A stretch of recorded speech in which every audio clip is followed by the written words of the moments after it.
नमस्कार, आप देख रहे हैं न्यूज वन इंडिया। मैं हूं आपके साथ ऋतु तिवारी पोखरियाल। बुलेटिन की शुरुआत करेंगे। उत्तराखंड को आज मिलने जा रही है पहली वंदे भारत ट्रेन। तो पीएम मोदी दिखाएंगे ट्रेन को हरी झंडी, वीडियो कॉन्फ्रेंसिंग के जरिए दिखाएंगे हरी झंडी। देहरादून रेलवे स्टेशन पर सीएम धामी मौजूद रहेंगे। तो उत्तराखंड को ये पहली वंदे भारत ट्रेन की सौगात मिलने जा रही है। तो देवभूमि के लिए ये पहली वंदे भारत ट्रेन, जिसे प्रधानमंत्री वीडियो कॉन्फ्रेंसिंग के जरिए हरी झंडी दिखाएंगे, तो वहीं देहरादून स्टेशन पर सीएम पुष्कर सिंह धामी मौजूद रहेंगे। तो बेहद महत्वपूर्ण ये वंदे भारत ट्रेन उत्तराखंड के लिए लगातार कनेक्टिविटी को लेकर सीएम पुष्कर सिंह धामी खुद दिल्ली पहुंचकर तमाम मंत्रियों से बात करते हुए नजर आए थे। और देखिए, वंदे भारत की सौगात उत्तराखंड को मिलने जा रही है। उत्तराखंड की ये पहली वंदे भारत ट्रेन है। लगातार पूरे प्रदेश को वंदे भारत ट्रेन की सौगात प्रधानमंत्री दे रहे हैं। तो आइए आपको इसकी टाइमिंग के बारे में भी बताते हैं। वंदे भारत एक्सप्रेस ट्रेन हफ्ते में 6 दिन चलेगी। बुधवार के दिन वंदे भारत ट्रेन नहीं चलेगी। ट्रेन देहरादून से सुबह 7 बजे चलेगी और सुबह 11:45 पर आनंद विहार टर्मिनल पहुंचेगी। तो वहीं शाम 5:50 पे आनंद विहार से चलेगी और रात 10:30 बजे के करीब पहुंचेगी देहरादून। तो ये टाइमिंग रहने वाली है वंदे भारत की, जहां 6 दिन ये ट्रेन चलाई जाएगी। तो वंदे भारत एक्सप्रेस ट्रेन इस दौरान बुधवार के दिन वंदे भारत ट्रेन नहीं चलेगी। इसके अलावा देहरादून से सुबह 7 बजे ये ट्रेन चलाई जाएगी। वंदे भारत एक्सप्रेस ट्रेन इस रूट पर सबसे तेज चलेगी। तो ट्रेन 314 किलोमीटर की दूरी 4 घंटे 45 मिनट तय करेगा। तो ट्रेन दिल्ली देहरादून के बीच चलने वाली सबसे तेज ट्रेन होगी। शताब्दी एक्सप्रेस इस दूरी को 6 घंटे 10 मिनट में पूरी करती है। तो वहीं जनशताब्दी एक्सप्रेस अपनी यात्रा 5 घंटे 50 मिनट में पूरी करती है। लेकिन वंदे भारत इन दोनों ट्रेनों से तेज, तो सबसे तेज दौड़ेगी वंदे भारत ट्रेन। तो 4 घंटे 45 मिनट का समय तय करेगी ये ट्रेन। आइए आपको बताते हैं देहरादून और आनंद विहार के बीच ये ट्रेन कितने स्टेशनों पर रुकेगी। ये ट्रेन देहरादून आनंद विहार के बीच 5 स्टेशन पर रुकेगी। इनमें हरिद्वार, रुड़की, सहारनपुर, मुजफ्फरनगर, मेरठ सिटी स्टेशन और आनंद विहार टर्मिनल शामिल है। तो 5 स्टेशनरों का ये सफर होगा।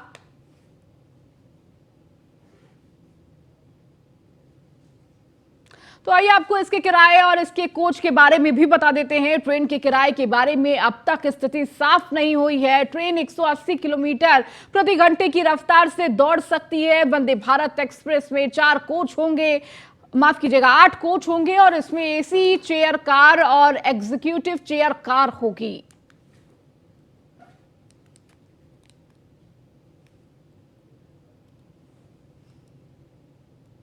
चलिए अब खबरों में आगे बढ़ेंगे। तीसरे खेलो इंडिया यूनिवर्सिटी गेम की आज शुरुआत होगी। प्रधानमंत्री मोदी शाम 7 बजे वीडियो कॉन्फ्रेंसिंग के जरिए करेंगे शुरुआत। तो लखनऊ के बीबीडी यूनिवर्सिटी कैंपस में आयोजित होगा कार्यक्रम में सीएम योगी आदित्यनाथ मौजूद रहेंगे।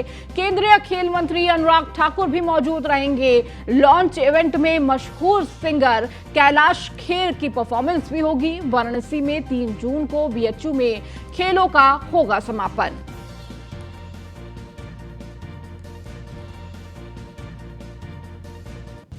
तो आइए अब आपको बताते हैं कि खेलो इंडिया यूनिवर्सिटी गेम का आयोजन यूपी के किस किस शहर में हो रहा है। प्रदेश के 4 शहरों में लखनऊ, वाराणसी, गोरखपुर और गौतम बुद्ध नगर में खेलो इंडिया यूनिवर्सिटी गेम का आयोजन हो रहा है। लखनऊ में 8 जगहों पर 12 खेलों का आयोजन हो रहा है। तो गौतम बुद्ध नगर में 3 जगहों पर 5 खेलों का आयोजन हो रहा है। वाराणसी में 2 खेलों का यह आयोजन रहेगा। तो वहीं गोरखपुर में सिर्फ 1 खेल रोइंग का आयोजन होगा।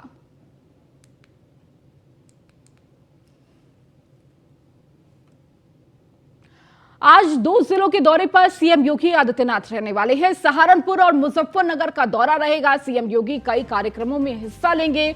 तो दोपहर 12:25 पर सहारनपुर पहुंचेंगे सीएम योगी आदित्यनाथ। तो वहीं दोपहर 1:35 पर मुजफ्फरनगर पहुंचेंगे, जहां कई कार्यक्रमों में हिस्सा लेंगे। तो आज दो जिलों के कार्यक्रम में सीएम योगी आदित्यनाथ रहने वाले हैं।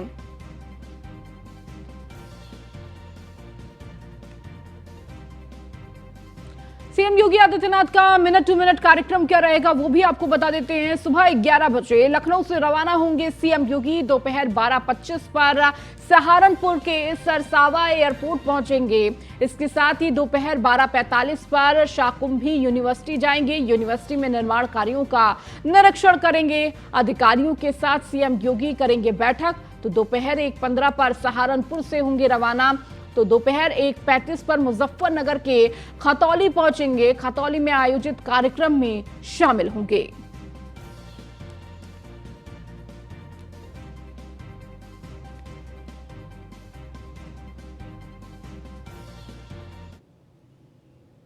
वहीं आज सजा के खिलाफ अफजाल अंसारी की अपील पर सुनवाई होनी है। इलाहाबाद हाई कोर्ट में होगी सजा के खिलाफ सुनवाई।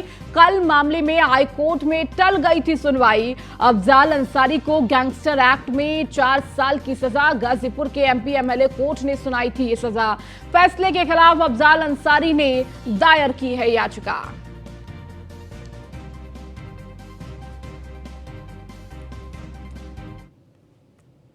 आइए अब आपको बताते हैं कि अफजाल अंसारी की ओर से दाखिल अपील में सजा के फैसले को चुनौती देने के लिए क्या क्या लिए गए हैं। अपील में मुख्य आधार यह लिया गया है कि 2 बार सांसद और 5 बार विधायक रहे अफजाल अंसारी को राजनीतिक रंजिश के कारण गैंगस्टर एक्ट के इस मुकदमे में झूठा फंसाया गया है। साथ ही कृष्णानंद राय की हत्या के जिस मुकदमे के आधार पर अफजाल अंसारी पर साल 2007 में गैंगस्टर एक्ट का मुकदमा दर्ज किया था, जबकि सत्र न्यायालय ने उस हत्याकांड में अफजाल अंसारी को दोष मुक्त करार दिया है। यह भी आधार लिया गया है कि गैंगस्टर एक्ट का यह मुकदमा साल 2007 में दर्ज हुआ था और उसके बाद से अब तक अफजाल अंसारी के खिलाफ एक भी आपराधिक मामला दर्ज नहीं हुआ है।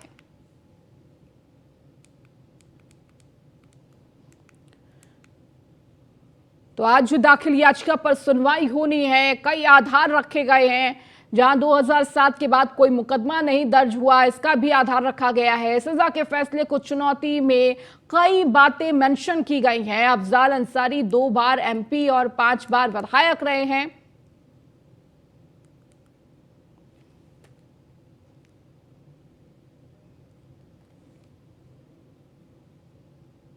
अब खबरों में आगे बढ़ेंगे। बारिश ने बढ़ाई नगर निगम और एलडीए की मुश्किलें। जल भराव मामले में नगर निगम और एलडीए के अधिकारी को तलब। हाईकोर्ट की लखनऊ बेंच ने अधिकारियों को तलब किया है। गोमती नगर के वास्तुखंड में जल भराव समस्या पर तलब किया गया है। नगर निगम और एलडीए के संबंधित अधिशासी अभियंताओं को हाजिर होने का आदेश दिया गया है।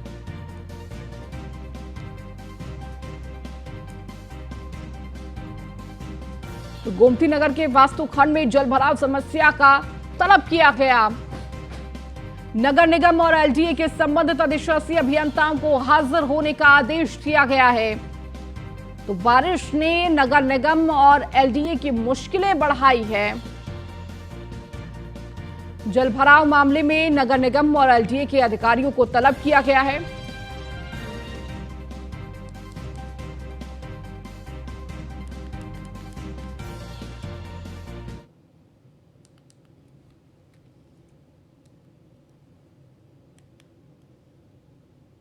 पांच संविदा रोडवेज चालक नौकरी से बर्खास्त किए गए हैं। उपनगरीय डिपो के चालकों पर हुई है कार्रवाई। चारबाग बस अड्डे से चलने वाले डिपो के चालकों पर कार्रवाई हुई है। 17 चालकों को एआरएम ने जारी किया है नोटिस। ड्यूटी से गायब रहने वाले चालकों को नोटिस जारी हुआ है। नोटिस के बाद ड्यूटी पर वापस लौटे 12 चालक। नोटिस के बावजूद गायब रहने वाले 5 चालकों को बर्खास्त किया गया है। तो 17 चालकों को एआरएम ने ये नोटिस जारी किया था, जिसमें से बताया जा रहा है कि ड्यूटी से गायब रहने वाले चालकों को ये नोटिस जारी हुआ था और नोटिस के बाद 12 चालक ड्यूटी पर वापस लौट आए। तो वही नोटिस के बाद 5 चालक ऐसे थे जो वापस नहीं आए। इसके नोटिस के साथ ही वो गायब रहे, जिसके बाद उन पर बर्खास्तगी की कार्रवाई की गई है।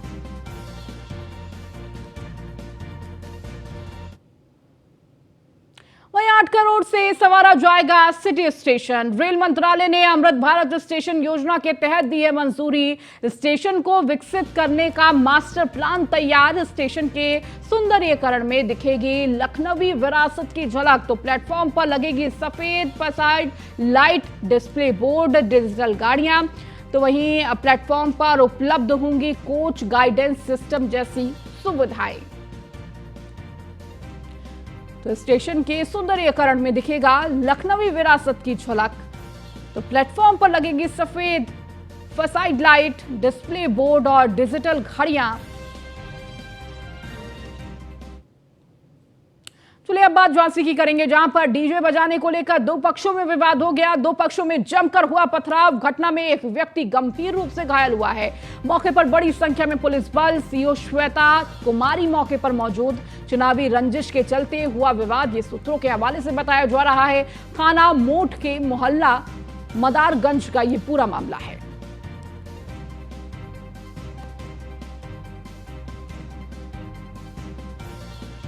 तो मौके पर बड़ी संख्या में पुलिस बल तैनात है। सीओ श्वेता कुमारी मौके पर मौजूद। तो चुनावी रंजिश के चलते ये विवाद हुआ, ये बताया जा रहा है। तो थाना मोट के मोहल्ला मदारगंज का ये पूरा मामला। झांसी से खबर आपको दे रहे हैं, डीजे बजाने को लेकर दो पक्षों में ये विवाद हुआ है।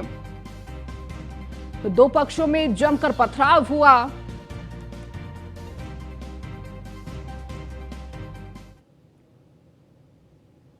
खबर फर्रुखाबाद से है, जहां बिजली विभाग के अधिकारियों को नहीं कोई खौफ। वर्तमान में जिले में मौजूद है डिप्टी सीएम। शहर भर में बिजली की व्यवस्था चौपट। आक्रोशित लोगों ने बिजली फीडर का किया है घेराव। फीडर पर तैनात एसएसओ ने से जमकर हुई धक्का मुक्की। तो सुनवाई ना हो तो डिप्टी सीएम से लगाएंगे गुहार।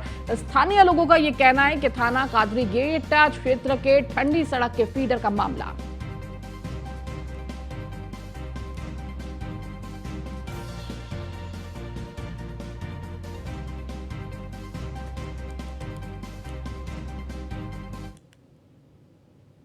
अब खबर बिजनौर से है, जहां मुस्लिम युवतियों को हिंदू युवक के साथ देख भड़के मुस्लिम युवक। बाइक रोककर युवक और मुस्लिम युवती को किया बेइज्जत। तो 4 मुस्लिम युवकों ने मुस्लिम युवती का वीडियो बनाया। पीड़ित युवक ने थाने में तहरीर दी है।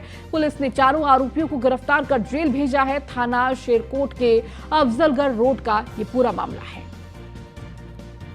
तो किस तरह से 4 मुस्लिम युवकों ने मुस्लिम युवती को रोका, तो पीड़ित युवक ने थाने में तहरीर दी, जिसके बाद चारों युवकों की गिरफ्तारी हुई है।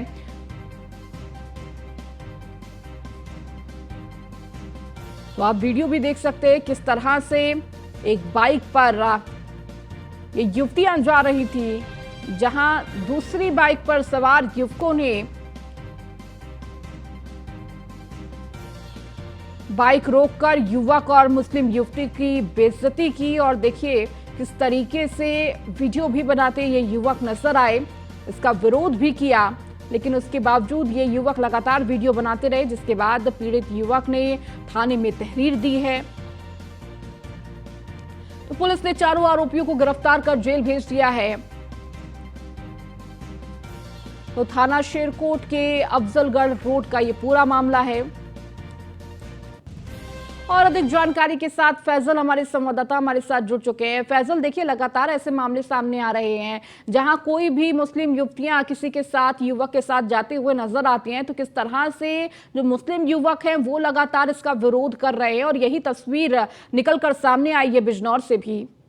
देखिए, लगातार अगर बात करें तो यूपी में कहीं ना कोई वीडियो वायरल होती रहती है और इस तरीके का मामला सामने आ ही रहा है। अभी फिलहाल थोड़े दिनों की बात करें तो मुजफ्फरनगर में भी ऐसी घटना सामने आई थी, और उसी के कुछ दिनों बाद अब बिजनौर में सेम वही घटना देखने को मिली।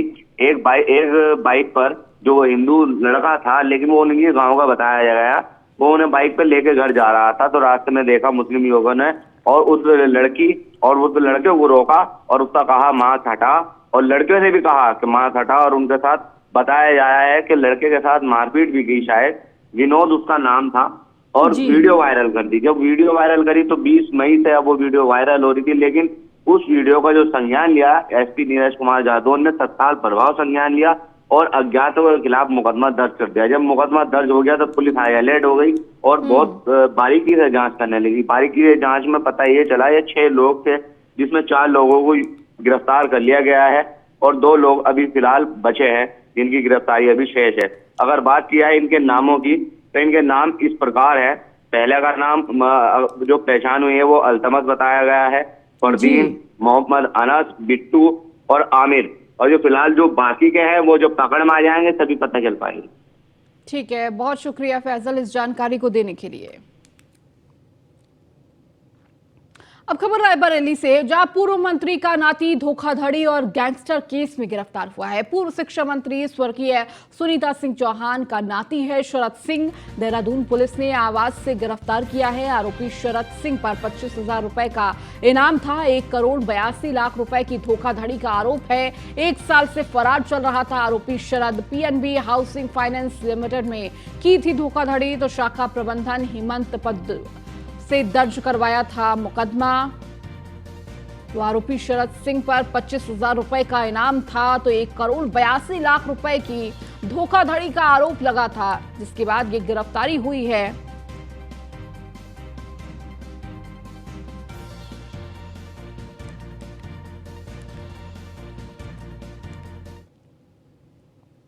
एक जमाने में कांग्रेस के गढ़ के तौर पर विख्यात अमेठी इन दिनों एक दुकान को लेकर खासा चर्चा में है। राहुल गांधी के भारत जोड़ो यात्रा से प्रभावित होकर एक दुकान ने अपने दुकान का नाम बदल लिया। क्या है उस दुकान का नाम और क्यों चर्चा में है, वो दुकान आपको इस रिपोर्ट में दिखाते हैं। आप मुझसे नफरत करो, आप मुझे गाली दो, ये आपके दिल की बात है। आपका बाजार नफरत का, मेरी दुकान मोहब्बत की। राहुल गांधी के इस बयान से प्रभावित होकर अमेठी में इस दुकानदार ने अपने दुकान का नाम ही बदल दिया। दुकान का नाम रख दिया मोहब्बत की दुकान। दुकान पर राहुल गांधी और प्रियंका गांधी की फोटो लगी है। मोहब्बत की इस दुकान पर मिठाई और लस्सी बिकती है। दुकानदार रिजवान का कहना है कि पूरे देश प्रदेश की गलियों में इस तरह की मोहब्बत की दुकान खुलनी चाहिए। इससे लोगों के अंदर भाईचारा और मोहब्बत बढ़ेगा।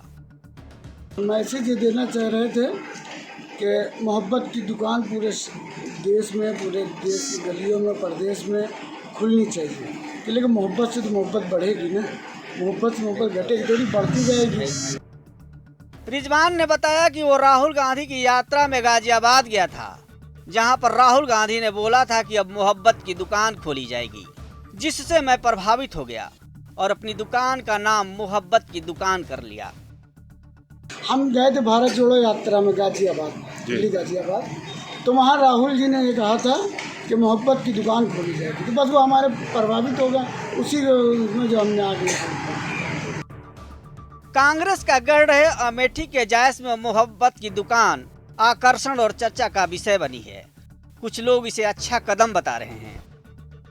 देखिए, इनका मकसद है नफ़रत को हटाना है। 2024 में कांग्रेस की सरकार बनाना है, मोहब्बत की सरकार बनाना है, मेन मकसद ये है। मोहब्बत मतलब कि जो नफरत की भावना, जातिवाद की भावना, भेदभाव की भावना जो है, कांग्रेस सेकुलर पार्टी है। सेकुलर सबको ले चलने का प्रयास किया, सबको जोड़ने का प्रयास किया। राहुल गांधी ने कश्मीर से कन्याकुमारी पदयात्रा किया। इससे आपने देखा कर्नाटक में कितनी मेजॉरिटी की सरकार बनी है। आने वाला जो चुनाव होने जा रहा है मध्य प्रदेश में, चाहे छत्तीसगढ़ में होगा, चाहे राजस्थान में होगा, सरकार कांग्रेस की बनेगी, इसके अलावा कोई विकल्प नहीं होगा। वहीं कुछ लोग इसे बकवास बता रहे हैं। कह रहे हैं कि अमेठी में बहुत पहले से लोगों के दिलों में मोहब्बत की दुकान चल रही है। किसी की मोहब्बत की दुकान लगाने से कोई फर्क पड़ने वाला नहीं है। अमेठी में पहले भी जो है मोहब्बत थी यहाँ लोगों के दिलों में। यही राहुल गांधी ही जो है जब से आए हैं तब से, और कांग्रेस पार्टी का जो पहले का ही एजेंडा है हिंदू मुस्लिम करके जो है लोगों को गुमराह करना, लोगों में अशांति फैलाना, यहाँ बहुत पहले से ही शांति और सद्भाव से लोग रह रहे हैं। इसलिए मोहब्बत की दुकान यहाँ पर पहले से ही चल रही है। अब अमेठी में जो है मोहब्बत की दुकान की ज़रूरत नहीं है। मोहब्बत की दुकान जो है चल रही है। कोई यहाँ दंगा नहीं है, फसाद नहीं है, कोई ऐसे अराजक तत्व तो यहाँ हावी नहीं है। सब पूरा एक तरफा आप मान के चलिए विकास की बातें हो रही हैं, ओवर ब्रिज बन रहे हैं, बाईपास बन रहा, विकास की बात चल रही। ये नफरत की बात केवल राहुल गांधी, राजीव गांधी और ऐसे गांधी परिवार हमेशा देश की आज़ादी के बाद से बांटते आए हैं। अब वो काम उनका ख़त्म हो गया है। नफरत ख़त्म हो गया है। तहजीब की नगरी है, यहाँ नफरत के जादू नहीं चलते। सीने ईद मिलते हैं, कोई होली भी मिलते हैं।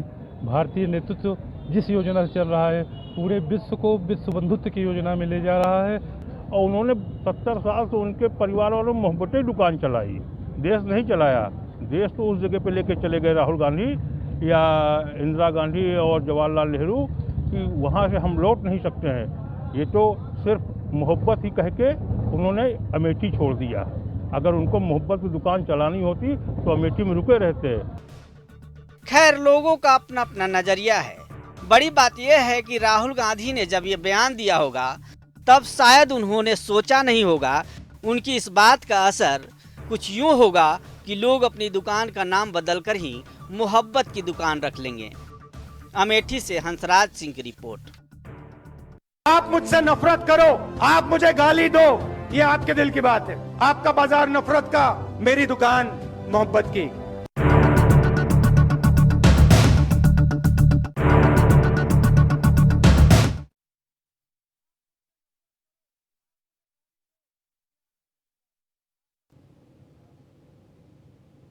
चलिए खबरों में आगे बढ़ेंगे। वाराणसी के एक शख्स ने कैसा काम किया है कि अब उसे पूरी दुनिया सुनेगी। उसका नाम Guinness book of world record में दर्ज हो चुका है। आपको रिपोर्ट दिखाते हैं।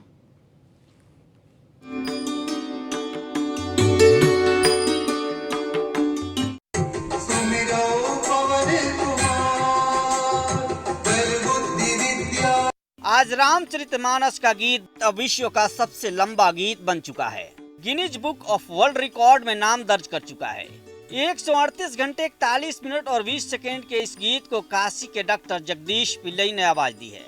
डॉक्टर पिल्लई यूपी के सबसे ज्यादा गिनीज वर्ल्ड रिकॉर्ड धारी बन गए हैं। इस रिकॉर्ड को जोड़ लिया जाए तो 5 वर्ल्ड रिकॉर्ड उनके नाम दर्ज हैं। आज रामचरितमानस का गीत दुनिया भर के ऑडियो चैनलों पर गूंज रहा है।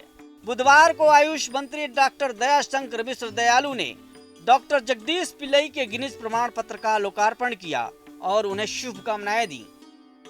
तो ये काशी के लिए बहुत गौरव की बात है कि काशी के ही एक लाल ने, काशी के एक बेटे ने, ये जिनका 5वां ये गिनीज बुक रिकॉर्ड है, और वह भी रामचरित, दुनिया का सबसे लंबा, जिसको आप कहते हैं कि ये धार्मिक ग्रंथ है, जिसकी उपयोगिता हिंदुस्तान के जन जन में, घर घर में रामचरितमानस पढ़ा जाता है। इन्होंने 138 घंटे तक लगातार पढ़ के एक नया रिकॉर्ड बनाया है।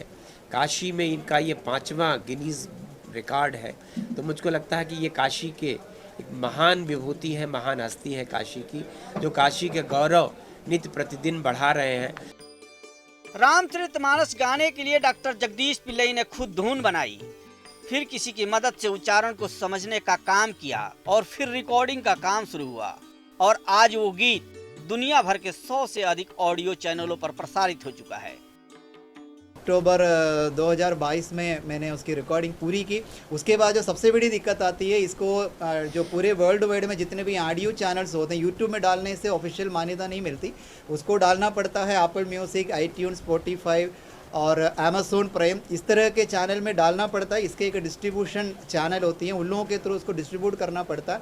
फिर वो पूरे ऑडियो पे वर्ल्ड वाइड आने के बाद उसके सारे लिंक की वेरीफाई होती है। एक साथ 138 घंटा आएगा नहीं, इसलिए उसको 52 कट में मैंने ढाई पार्ट में मैंने 52 कट किया हुआ है। फिर बाद में एप्पल में पूरा, पहली बार एप्पल म्यूज़िक में पूरा 52 आ गया। श्री रामचरितमानस के गीत को 138 घंटे 41 मिनट और 20 सेकंड का तैयार करना साधारण काम नहीं था।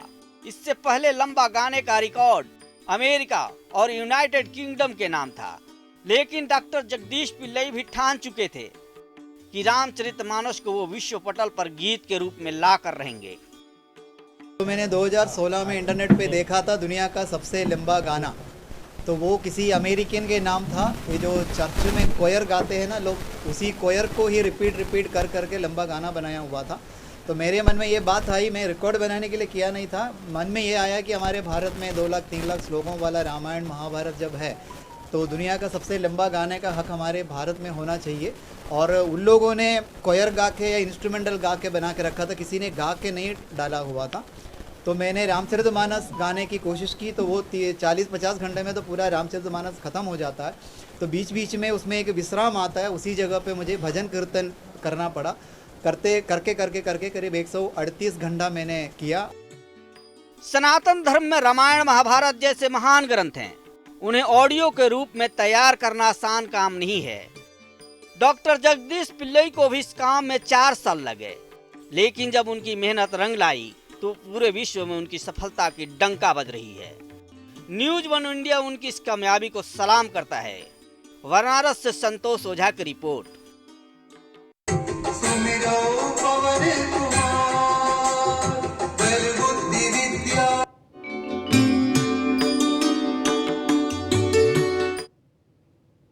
चलिए, इस बुलेटिन में फिलहाल इतना ही। बने रहिए न्यूज़ 1 इंडिया के साथ।